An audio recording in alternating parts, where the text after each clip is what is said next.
Welcome to Founders Unplugged, hosted by Greg McCallum. Long-form, honest conversations with founders and entrepreneurs from around the world. This is part 2 of this episode. Be sure to check out part 1 if you haven't already. Link in the description. Okay, and we're back for part 2. I'm here with JK, as he likes to be known, from Haatch and a number of different other amazing ventures. Check out part 1 to understand a bit more about who Jonathan, aka JK, is. We do a good job he does a great job, I should say, of introducing himself and laying the foundation. So go and check that out and then come back and watch this. Or not, I don't care, I'm not your dad. Okay. Welcome back. And right, so let's just go pick up where we were left off really a moment ago for us, at least.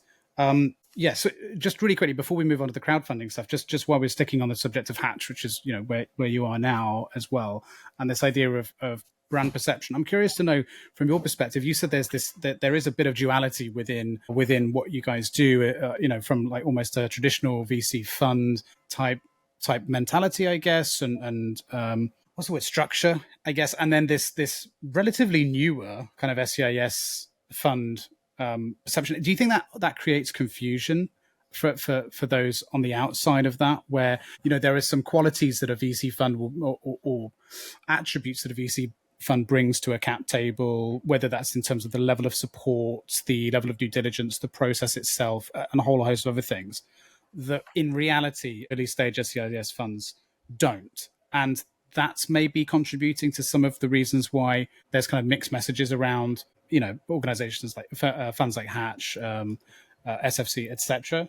And do you guys struggle with that internally as well? Yeah, I think it's an interesting topic, isn't it? So one of the things that differentiates Haatch in the market is that we're all mostly, I say, like 90% actually, ex-founders, operators, and we're not traditional investors. So our view and take on how we support companies is very tactical. It's very experience led, and we get really hard into the trenches on stuff, and it's almost selfishly in a way because we really enjoy doing it. And I'd say that's an important point one. Like, we don't look at companies as numbers, we look at them as people and businesses, right? That our responsibility to support in good times and bad. And actually, interestingly, without naming the company right now, but there's a business recently who, you know, and all funds look at their spreadsheet, right, and say that's written off. There's a company that was probably was in that bucket that has now subsequently been sort of reinvigorated, I'd say, but, you know, supported through Haatch's rigor and network to where they are now, and they're just about to close their Series A. So I think, like, for the right, getting down and deep into the right companies and supporting them in the right ways is fundamental for any fund. Whether you're a VC or an SEIS fund, we're technically a VC, I guess. We're both investing capital for a return, but it's super, super important. There's different ways in which you can do it, right? So each of the partners in the business have, and all of the investment team are portfolio owners. So we don't, albeit have rights to board seats, we don't take board seats formally or observer rights in certain companies. We do, but we don't, in a sense. But we are there in deep, and each person is responsible for each of their portfolio companies. There is a full community Slack group with every single portfolio company, and every single member of Haatch is in every single group. So there's over 100 companies, each has their own channel, and it's pretty intense, but it's a good way of doing it because you've got that direct line of communication there. There's a head of platform and product in the business called Sophie, and very focused on numbers and reporting, but then also the standard sort of support around access and introductions, which are obviously a fundamental part, because you build that up hugely over time, right? And a large part of our purpose is to get the companies up to a certain level of ARR before they can unlock Series A capital. And the way our business is structured is that we charge investors, not companies, which puts us in a really strong position to unlock more traditional VC and invest along some of the best and top tier VCs in the world. And that network and support is obviously a really fundamental part to like continue the journey for a high scale or scaling B2B SaaS business. So we put a lot of focus on that. And then the other piece is our operating partner network. And I don't know actually off the top of my head whether the other SEIS funds in the market have a similar model, but there's possibly something similar, where we have ex B2B, typically B2B SaaS, or technologists or commercial minds, marketeers, etc., who've been there, done there, got the t-shirt, similar sort of vibes to the kind of day-to-day operators at Haatch. And they are assigned portcos. We incentivize them through a percentage of the carry. We don't pay them, but they have a number of portfolio companies that they work with, and they're completely aligned to, building value and driving exits. At the end of the day, that's what we're here to do, is return capital to underlying investors. I think to conclude that point, I think a fund is only as good as its ability to return capital. And you have to have that as a fundamental part of your business. Otherwise, you're not understanding why you're there and why you exist. I wrote a blog about it literally today. I've been at Haatch 6 months almost to the day, and I talked about that as one of my learnings and one of my interesting sort of pieces of insight since being in the industry. It might feel really obvious, but I think actually, again, going back to part one of this conversation, you think about how they're geared as companies and how they make money, unless the business is aligned to that kind of constant of understanding that actually their purpose is this, but they make money here, and the second way they make money isn't for 5 years plus, then that sustainability and connection is so fundamental, right?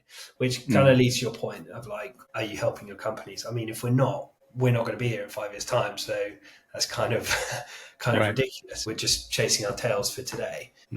How do we do that? Again, lots of different ways. And we need to constantly be thinking about, are we adding enough value as we scale, right? Because 100 portcos today, 75 odd million cash AUM. We want to be at 250 million cash AUM in 3 years' time.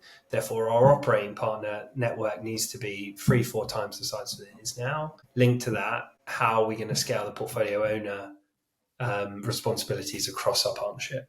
And that's equally important. So it's probably leaning on the operating partner model, I would say, as we scale. And building out Sophie's team as well. But yeah, I can absolutely see how there could be that concern of diluting, as things grow, potentially diluting some of the support that's on offer there, and as the portfolio grows, and that, so that's really got to be a focus, hasn't it, to ensure that doesn't happen.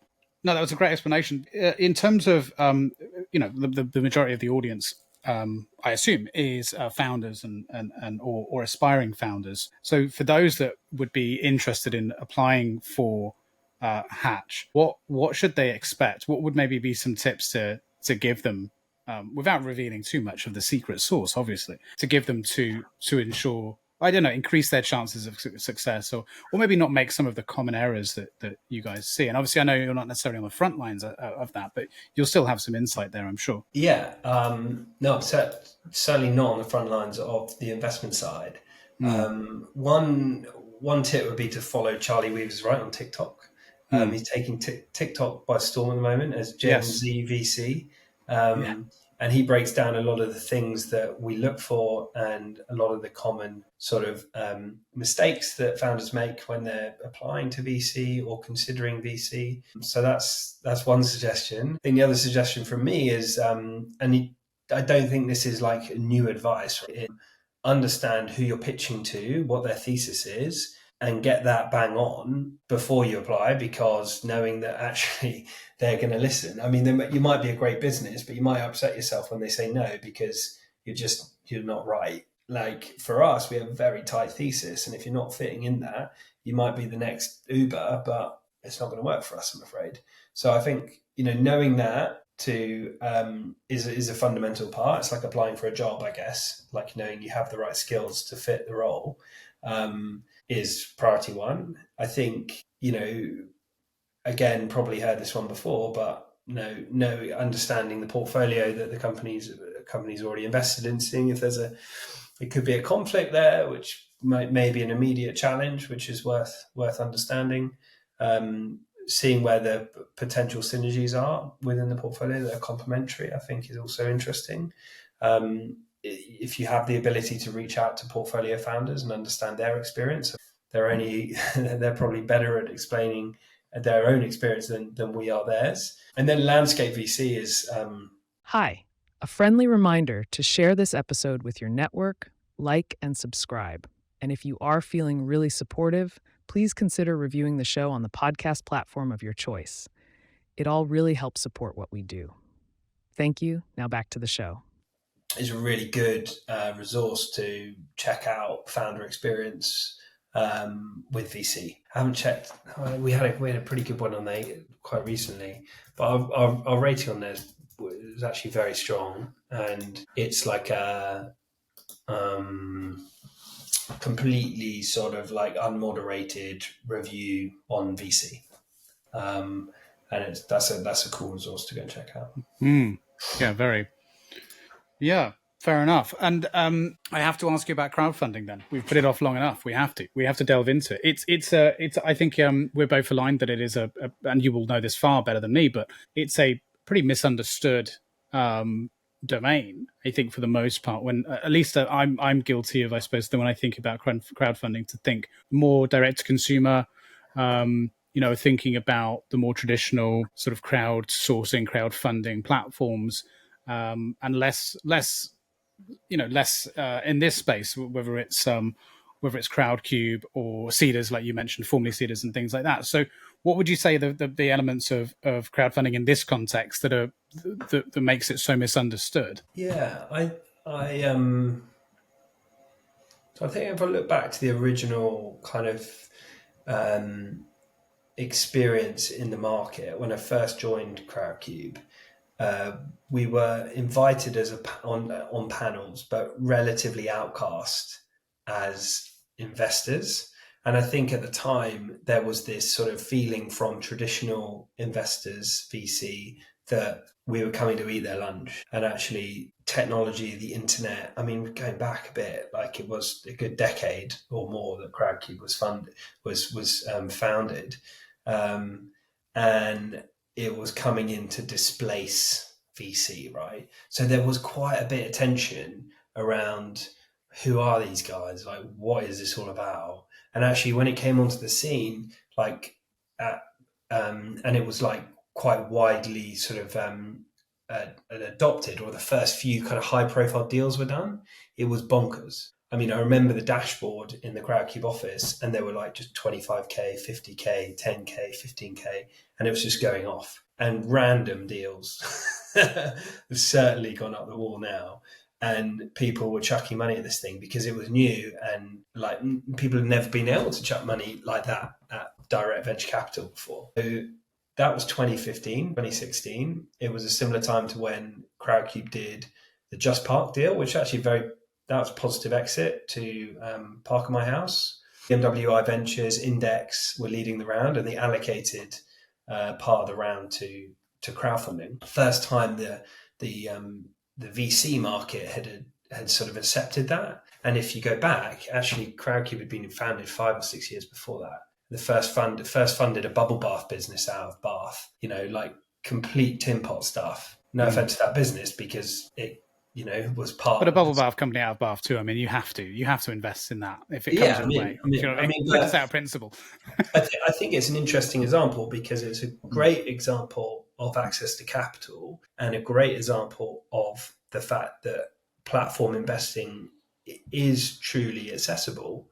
And if you roll back to the principles, it was, we want to make it funding more accessible for founders, and we want to make investing more accessible for investors, the opportunities more accessible for investors.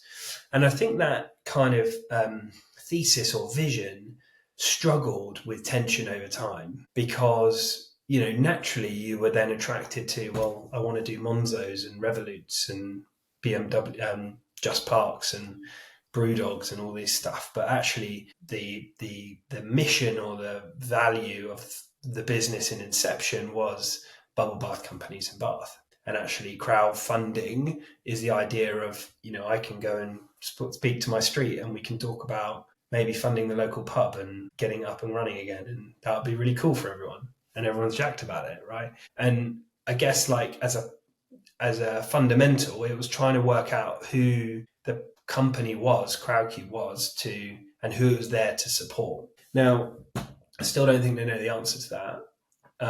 And I think that's an interesting challenge, albeit definitely more geared to later stage, but more sort of, okay, we're going to co-invest with traditional funds and traditional investors. I definitely think that's the right way to go.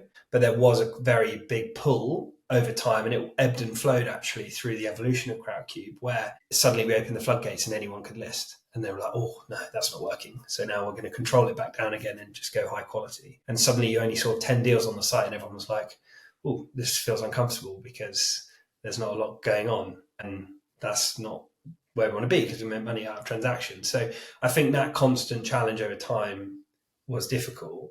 And one of the reasons that happened is because really crowdfunding was a UK thing. And the regulation was so UK centric because it had been born through, I guess, work with the FCA and our ability to have the retail permissions to market this stuff. And no other countries really had kind of brought their regs up to a point where they could actually do it properly. So it's still impossible to do crowdfunding in the US as much as people might talk about it. Oh, really? Okay. Like Europe have harmonized regulation, but in reality, that's meant that each individual country has started to take their own got their own take on it. France is very strong, and they've got a very, very, very mature kind of crowdfunding market, but still it's Crowdcube 5 years in. So and I assume that the US is it's got the layer of complexity because of its state by state sort of governance issue. I don't know a huge amount, but the SEC have. I think it's much broader than that actually. But I think that there's real high bar to basically your accreditation as an investor and whether you have a certain level of sophistication, which you have to prove through. Saying I've got this many kind of liquid assets, which your accountant needs to sign a letter, and it's like crazy high bar. So that isn't being changed anytime soon. But I have no clue, Freya, to be fair. But that the whole thing was always like, oh yeah, the US will happen at some point, and then this thing will go fucking crazy. So I can't remember where we were now, but broadly, the challenge of crowdfunding over time. Basically, then we hit waves and hit seams of like amazing growth through working with the most incredible brands. So if you think of like a beachhead client like BrewDog, we did BrewDog and then we funded every single craft brewer in the country after that. Right. I don't know if you remember that, but like craft brewery was Crowdcube and craft brewing were like synonymous at a time. And it was tens of millions of pounds, possibly 100 million plus. I mean, I can't remember now off the top of my head, but it was a lot. Camden Town being a big one, they sold to AB InBev. Obviously BrewDog's the big one, and then Monzo happened, and then crowdfunding basically took out pretty much every consumer fintech in the UK. Chip and Free Trade and Moneybox and Curve, you name it. I mean, there's loads and loads, and that was really all ground set by Monzo, showing that actually it could accelerate brand value beyond its competition by engaging community at a real fundamental kind of core level. And I think that's what smart founders who got it really saw in crowdfunding. If it was done for the purpose that it was built for, which is really kind of deep engagement with users, then it could be a very, very powerful catalyst to company growth. And that's really the key differentiator between this as a form of raising capital versus pretty much any other, which is this community component of it, right? Which it so heavily leans into, which I suppose is why you were saying it is also quite difficult, because it involves a very, very heavy focus on something which I suppose seemingly from, and you alluded to this, seemingly from the founder perspective, can feel like maybe the wrong thing to be focusing on in the early stages of building a business, right? Because it's not necessarily directly and immediately providing capital, providing revenue. And so I can understand how it's got to be seen as a long game, right? In terms of, is that why some founders can't wrap their head around it, maybe because they're their sense of immediacy on generating revenue or producing capital is a bit too short-sighted, or maybe the product just isn't right for that, or they don't have the right mindset for it? Yeah, I think it's a bit of both, right? Right. So a crowdfunding process, if you're running a crowdfunding process at the same time you're raising from venture capital or angels or traditional fundraising, the process is completely different. And the processes are equally intense. So like, this is intense already. So why double the intensity when I can, particularly if I've got a closed off round and loads of demand, and you know what, actually I'm oversubscribed over here. So why the hell would I carve out £500,000 for my customers? But I think if you can take a step back from that and understand actually that £500,000 from your customers, and I've gone and told Index they need to, reduce their allocation, or I've said no to Passion Capital, or like whatever that nugget might be, is a really powerful narrative to then go, look, we've got some of the best funds in the market on the cap table coming in. We're allocating a small portion to our community because we want our community involved. I guess it doubles that kind of power in a sense.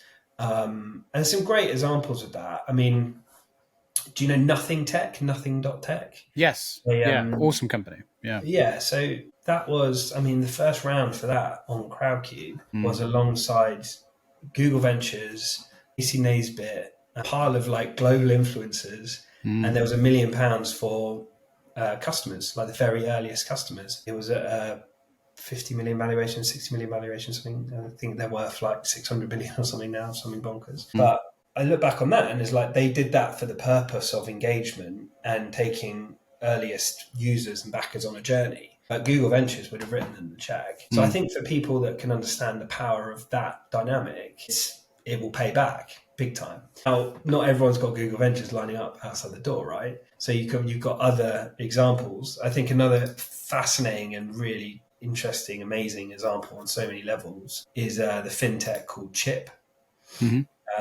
Savings business. They've not taken a penny of venture capital. They've raised £58 million from crowdfunding total from 65,700 people.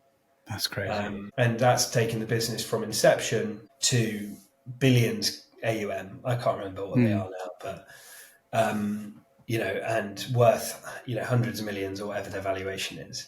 And they simply used community crowdfunding engagement. That they took it to another level, arguably, than any fintech. I think they've got the largest retail cap table in the UK, something bonkers like that. I mean, it's a lot. Larger cap table retail than Monzo. Monzo did a £20 million crowdfund.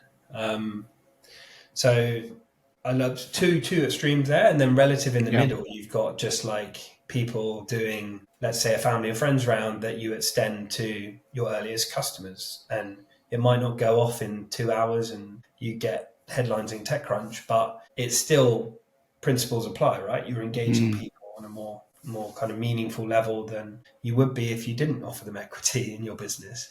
And I still today, whatever, there's apps on my phone that have got gold, gold icons because I invested in them. And, I've got the Monzo card here, still says investor on it. And you're still a user, right? You're sticky because of that reason. So clearly I believe in it, but I think there's, the conclusion has got to be around how it works for your business. And I think crowdfunding is so individual to the company and what you're trying to achieve. I think in that you need to really understand it before you make decision around when is the right time for me? Is it the right time? Is it the right thing to do at all? And how am I going to make this more than just money? Because if you can unlock that, it's a great thing to do. Are there any sectors where it just wouldn't apply, do you think? Or do you think it broadly applies? It is just more that criteria you're laying out there about the desire and will to do it, the practicalities of doing it and so on. I do think that it's more lean to consumer now than it ever has been for a couple of reasons. One is that if you're a really complex AI tool that sells B2B and you're getting backed by Concept or whoever, some impressive tier one fund in the UK, you want to engage with a number of angel investors, or you don't necessarily have customers to talk to, there are plenty of syndicate kind of platforms, angel platforms. Sorry to interrupt this conversation, but I have a quick message. So one of the biggest challenges I hear from founders, product leaders, and fast-scaling startups quite consistently is that they have a vision for the product, but they can't just build it fast enough. Hiring engineers takes a very long time. Managing an in-house team can be very expensive, and working with agencies can lead to less than desirable results a lot of the time. So a lot of the startups, best startups in the world, are currently partnering with today's sponsor, AppUnite. They're not just another dev shop, they're a product development powerhouse. Their team embeds with yours, defines how their work can positively impact your product or business metrics, and build high-performing apps that scale. Whether it's in fintech, health tech, or SaaS, they don't just write code, they co-create products that grow businesses. So if you're an early stage startup and you're tired of the delays, the bad code, or agencies that just don't get it, check out appunite.com/grow, or use the QR code on screen and you can book a chat with them, tell them we sent you, and they'll look after you and set you on the right path. That's appunite.com/grow, or scan the QR code on screen and they should be able to help you out. And thank you, AppUnite, for sponsoring today's episode. Let's get back to it. Founder investor platforms that exist now, actually that might be a better route. If it's just selling off the fact that you're a B2B company with a great investor, you want to diversify your cap table a little bit, which I think is an interesting tactic.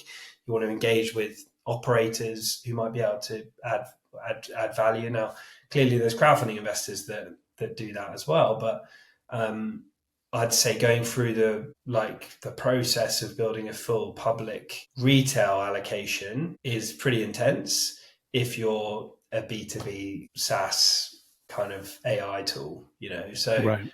It's got to be either consumer, big community, B2C audience type stuff, or it's got to be something highly emotive. I think there was a year when I was at Crowdcube where we were the largest clean tech investor in the UK. And I think we had a massive run on like solar and wind and all sorts of different new energy projects, because it is a very emotive thing and people want to back products with purpose and businesses who are kind of saving the world and all that sort of stuff, right? So you've got that. You've got like med tech arguably as well in that category, because if someone's solving Alzheimer's and your granny's died of Alzheimer's, then that's going to be something that resonates, right? But nothing too dry, administrative, solve something, for a junior dev in tech companies in a really sort of, I get what you're saying. There needs to be a narrative that can be compelling to the broader ranging world. Yeah, that's it. Yeah, and hard to do with certain businesses. Yeah, what are some of the sort of misconceptions, would you say, around sort of crowdfunding from the perspective of the founder? Like, that sort of come in, would have sat down with you previously to begin the process, and what would they have maybe brought to the table that they found to be utterly wrong about the process later on? I talked about this last year actually, as a sort of, I did this myth busting series. Oh, easy for you to say, yeah. About crowdfunding, because I did feel very passionate about it. I feel less passionate about it now. Okay. Only because I'm not so in it as I was in Crowdcube. But I remember coming out of Crowdcube and thinking, you know what? For the last 8 years, people have just got so many things here wrong. I'd love to tell people like the answers to this stuff. And it felt like when I was there, actually like publicly talking about some of that stuff felt a bit sharp, right? A little bit like no. So I far more independent now, so I can sort of say how I feel about some of this stuff. And might not feel controversial at all, but I think there's things like crowdfunding is for unsophisticated investors, and I think if you look at the types of people that invest through crowd platforms, they're cash rich, time poor, looking for qualified deal flow and exposure to exciting young companies. They're not always just customers that convert. Like there is that pool of people that are just, strategically looking to make smart investments into great companies. Genuinely, angels use it as deal flow. And I've seen there's examples of funds now that are in existence that have raised significant capital, trading off their track record of investing, their angel portfolio is crowdfunding, is Crowdcube predominantly. You go on people's LinkedIn's and you see investor, and it says like Monzo, Revolut, Free Trade, Moneybox, I'm a fintech investor. I was like, no, you're just a Crowdcube investor, I'm pretty sure. And I don't have a problem with that, but I think that is a funny reality where people are like, I'm an investor, I'm an angel. And it's like, well, own it, right? You're a crowdfunding investor. And that's not like a bad thing to be. That's how I started out. That's exactly that way. It was a couple of investments on Cedars, and that's how I sort of dipped my toe in the water originally before I then started actually going in with some actual angel checks. But I remember that period before because it was advised to me by some angels who I knew, like, if you want to get involved, do this first, especially like you said, if you're time poor, it's a great way to do it. And wait on the other stuff, just have meetings after meetings after meetings first. But I was similar to, what you were saying. I didn't know, am I an angel now? Am I not? There wasn't really a label for it then. And I felt like a bit of an imposter, just say I'm an investor. So I'm using a platform for it along with 10,000 other people in the same company. Yeah, that's it, right? Is there suddenly a threshold of your ticket size that makes you an angel and not just an investor or a crowdfunding investor or whatever you are, right? So I think that's not one to dwell on, right? But it's an interesting one. Yeah. So I mean, there's plenty of others, right? When it comes to what other challenges or myths there are, I think it being really difficult and really hard, and I think people focus on the wrong things. And there's a large part of what I'm trying to do with Edge is to cut through the noise and make it much simpler, faster, efficient, more efficient, focus on the right things for companies. Explain a bit more about Edge, because we haven't really touched on that. So this is something that, well, just I was going to try and start explaining it for you, but it's yours. So you explain it. Tell us more about that. Yeah. So, I started it as just a consulting business, and it evolved into kind of focus on crowdfunding because ended up working with some great brands on crowdfunding last year. Started through my relationship with James Watt and worked on Tallow and Ash. Actually, my first client was Naked Sprout on Cedars. So Layla and Tom from Naked Sprout, sustainable loo roll business, they'd funded on Cedars before, but wanted some help with their second round and basically elevated their second rounds. We raised significantly more from more people than they did the time before because I guess just some fundamental sort of things that they hadn't unlocked, I guess. And that was my first round on Cedars. Coming straight out of Crowdcube and working on Cedars round was pretty fun considering the tension over the years between those two companies. But did Tallow and Ash, which was 1.5 million in days. I mean, completely bonkers. Did Social Tip, which was James's business. That was a little bit more kind of, if you got an email that was signed off by James, it was one that I'd written sort of thing, like it was properly project managed. And then that project management type proposition started really resonating. So I did the Watch House campaign. Northern Monk was another really cool one. So I spent some time up in Leeds and helped them with their execution, raised 2 million quid. And I did Primetime, which is another brewery, Mission Tea, Bear Coffee, Why Hungry, Superbooks. I mean, like quite a bit last year in the end. And continuing to work on some cool brands now, but just far more pared back. Yeah, and I suppose is that paired back with the stuff you're doing through Edge simply because of your role at Haatch right. Yeah, exactly. It's like the passion side of day to day. I can let it go sort of bit. I love the being part of something that will grow over time, or we have a vision to grow over time, and I'm having meaningful contribution to. Whereas Edge is very much like if I wanted to scale an agency or a consulting business, which doesn't fill me with passion or joy. So it's like, it's not necessarily I'm going to go scale this company. It's a vehicle to scratch an itch that I'm passionate about. Can you be as passionate about itches and scratches? I mean, I sometimes have an itch that needs scratching and get quite passionate about it. So yeah, I think that's okay. We'll allow it. So that's Yeah. James is an interesting character, isn't he? Like, I mean, and you'll know this probably better than most, given you've worked with him a fair amount and continue to do so. But from someone on the outside, I don't know him. Obviously, I'd love to get him on the show. By the way, so look, if you can pull some strings, that'd be amazing. I'm putting a good word. He'll be really interesting, especially right now because he's doing so many different projects as a founder. He's very much, I would say, well on his way of earning his reputation of the UK's version of Elon Musk.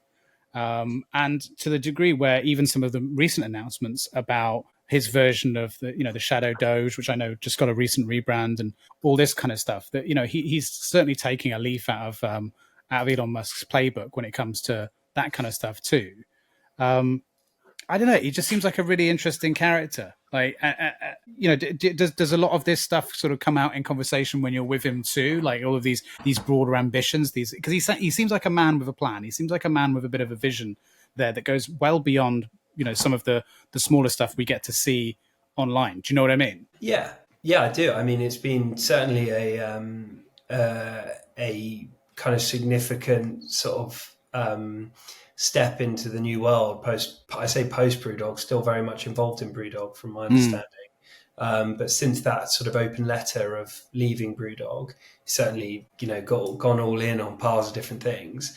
I know that there's some amazing portfolio companies that he backed, during his BrewDog tenure that have done, really, really well. He's continued to tell stories about them, but he's a very significant angel investor doing lots of deals, very passionate about helping founders. Look at the some of the posts that he makes about tallow and ash, and he's there packing laundry detergent in the warehouse at 2 a.m. Like very, very engaged and loves the journey. Aren't many angels that would be willing to do that. So. Yeah.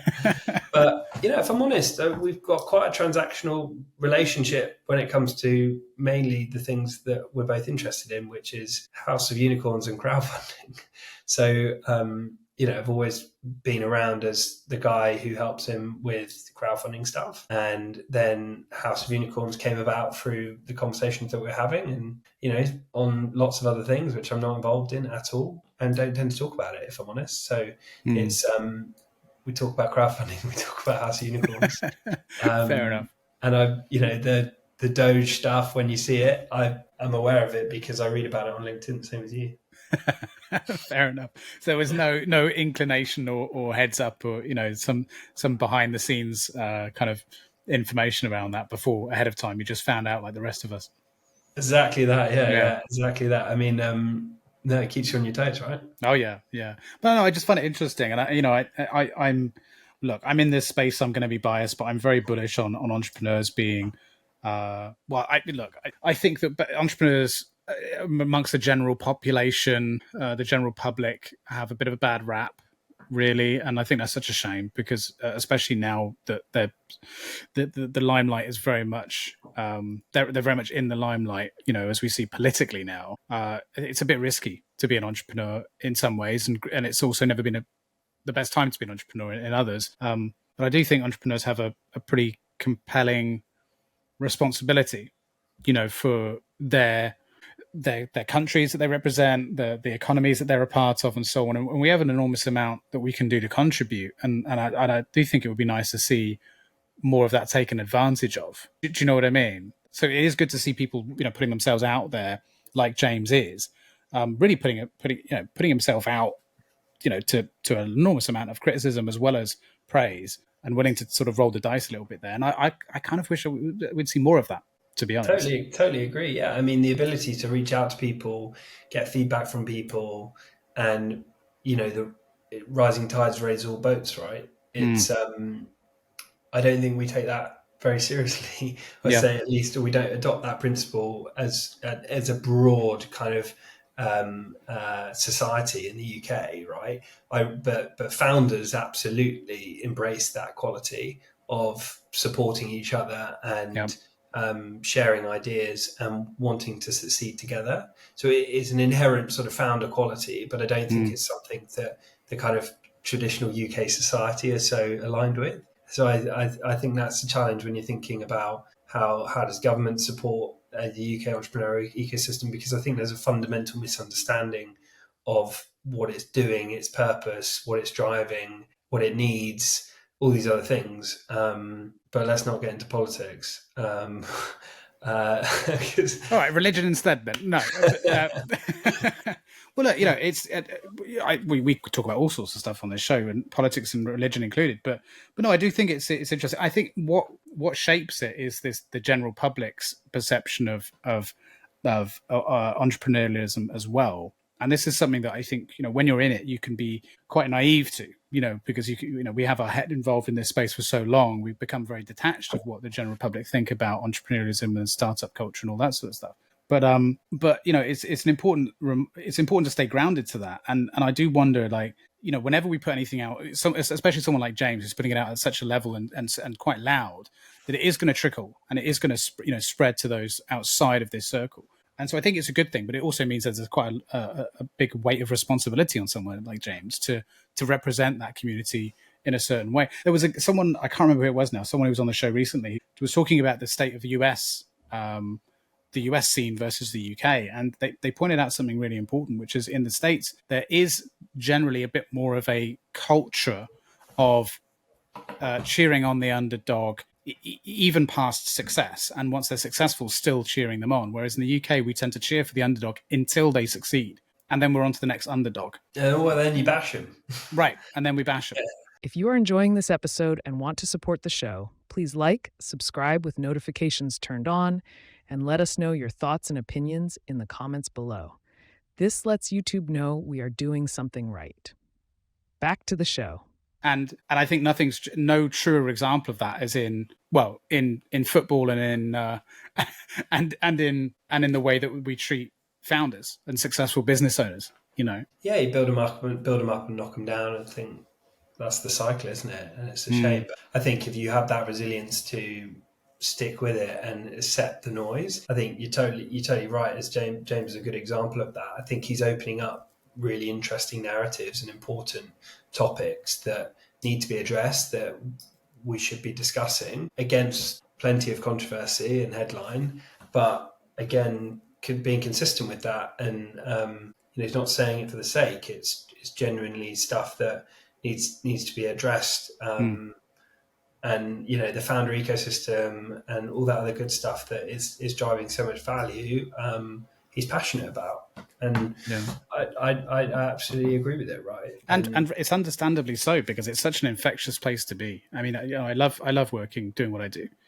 Honestly, and doing this show, for example, I've been very transparent, I think, with everyone on this show, including you, to say that one of the main reasons for doing this is purely selfish. It's just because I enjoy the conversations. I learn so much, like I have speaking to you. It allows me to develop and grow as a founder, become a better founder.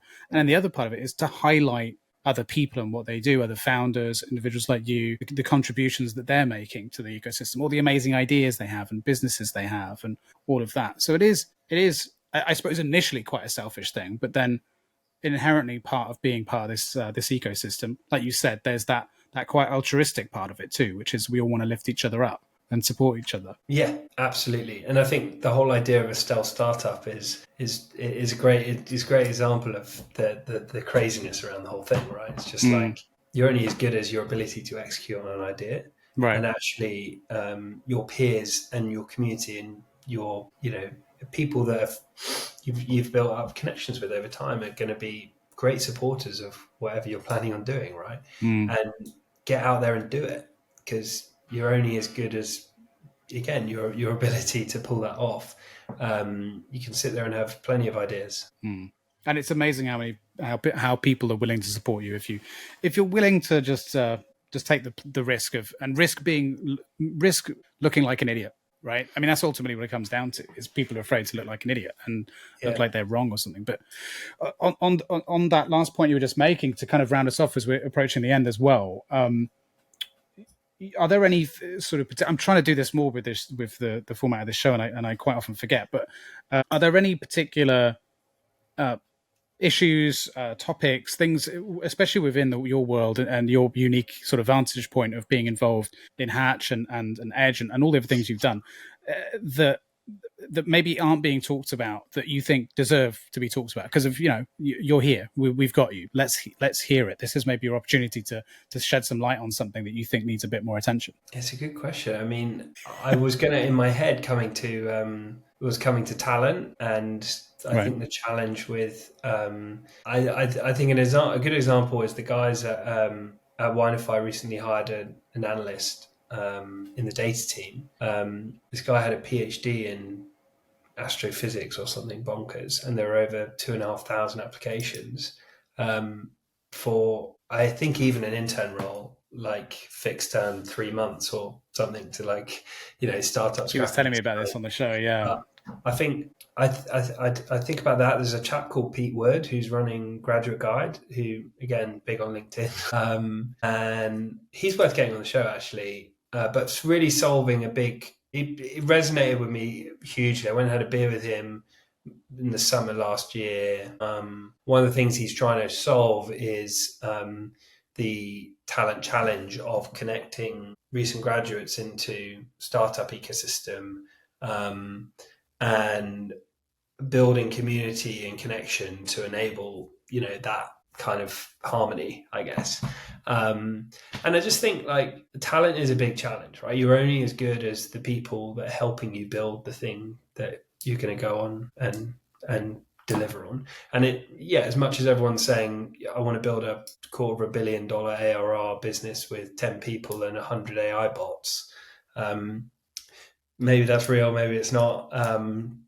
But whoever those 9 people are around you, they're still going to be freaking important to help you achieve your goals. And I just think talent and the connection between talent and skill and enabling that, I think, is really challenging. I think thinking about my own experience, I applied to the Big Four consulting groups out of university. I didn't get any of the roles, went and did a master's, ended up on a grad scheme, hated it, quit 6 months in and joined a startup, slept on my mate's sofa for 12 months unpaid, and found myself suddenly in the startup journey and ecosystem, and then didn't look back. And actually my learning through just working at a very early stage startup and learning gritty kind of hard skills and getting around stuff and doing was really, really important to me. So that's some of the things that Pete's kind of fundamentally talking about. It's like going and working in a startup is arguably better than going and working on the PwC grad scheme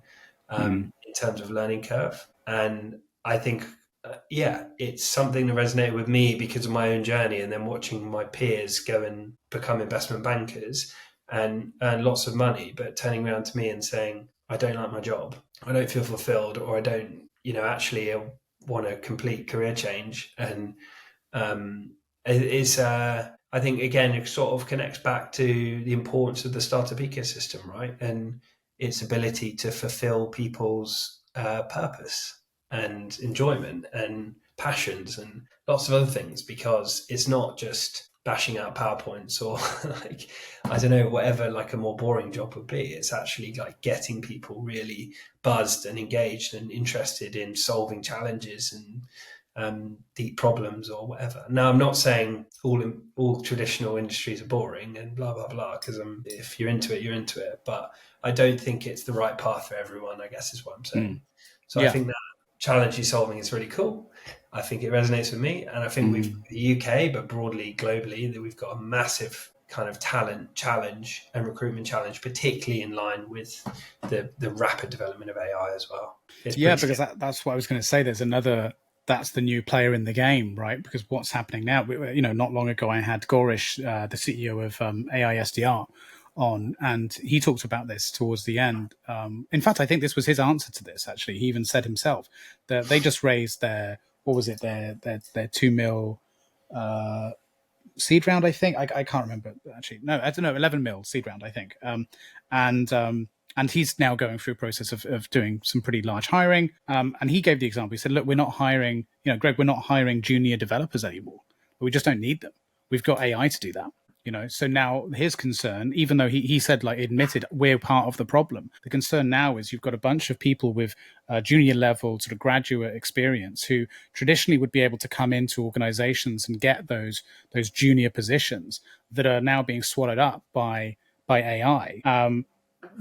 What happens to those people? How are they able to then get those entry level positions, to get the experience, to then, in future get the more senior positions? This is a huge problem. And it's not just happening within within the tech departments. It's happening in a few others too. In creative spaces and marketing and even his own business that was affecting, as in AI SDR, entry-level sales roles and things like that would traditionally be doing email campaigns and cold calling. And so we're losing some of these entry-level jobs, sort of very critical for the sort of first rung on the ladder for people.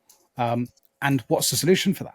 And no one seems to have the answer. 100%, yeah. I mean, I don't know either, but it's a scary one, isn't it? I think to counter that, there is beginnings of a narrative around AI fatigue and, what does it actually mean tangibly in real world examples and all this other good stuff. And we're going through, or at least on the cycle of whatever the cycle takes, but we're still in the hype cycle, right? Yeah. We're still very much in hype phase, and it will level out to a point of, I can't remember the names of the parts of the cycle, but we will sort of establish a new norm.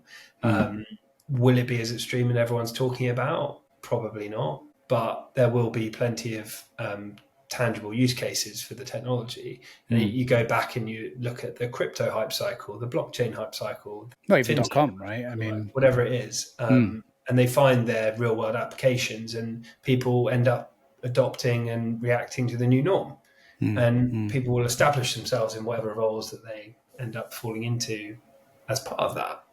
So I don't know, like, maybe that's me just being optimistic about it, but no, I broadly agree with you. I think AI will, I mean, look, I'm bullish on it because my startup's involved in it very, very directly, to do with what you were saying, actually, to do with talent and skill and all of that. Like, and I do believe that human beings will be replaced by AI in certain areas, but not for a very long time. And what's going to happen in the interim is, I think it's going to be a much more supportive role of AI before we see all out replacement. At least in more broader areas, but I guess time will tell. But it's, market decides, right? Not us, not us two on this call. The market dictates this, but it is very much riding a big wave. Too right. I mean, let's see how it plays out. But I think one of the articles I was reading this morning is about, Elon's obviously on like the warpath for cutting jobs in the US. A few of the contracts he's recently ripped out, from my understanding, is some of these big consulting contracts they have with, the defense contracts and the health contracts and whatever, like billions and billions and billions of dollars. Surely that's underpinning significant parts of these consulting P&Ls, which, if they are tangibly actually really properly ripped out overnight, like that cascade and impact feels like, to me, going to be quite significant.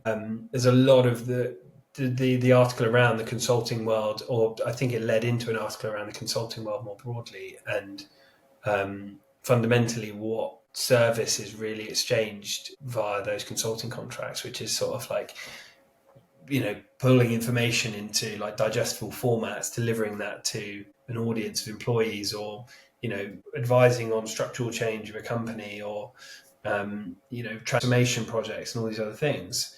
It does feel like there is a hard ability for AI to solve some of those businesses, solve some of those challenges far more efficiently. I don't know. So it jumps out to me as consulting being a real challenge when knowledge is commoditized, right?